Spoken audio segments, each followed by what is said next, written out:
Masakit yung mata ko mga guys. Dahil siguro sa puyat ba. Dumating ako kagabi, alas 10 na.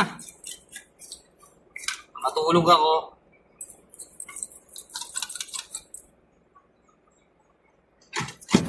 Sir.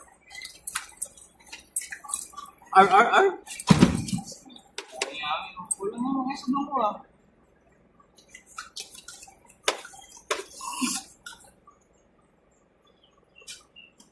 Yun ang lagi nyo binantayan, yung kulang namin ha, kamo.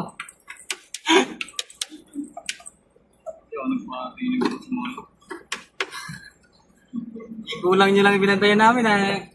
Yung binantayan yung kulang ng namin. Bakit ba sila Emil? Hindi nagkukulang. Tapos Sabi yung ko, mga- baka kaibigan ni Emil yung ano doon, yung checker doon. Yung mga biyahe namin, hindi nyo tinignan kung okay pa ba yung biyahe namin, kung okay pa ba kami.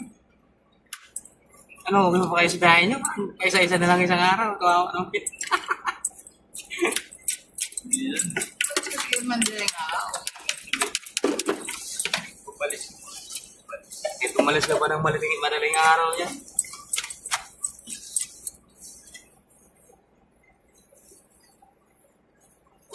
Wala yung panguna sa atin dito, pre.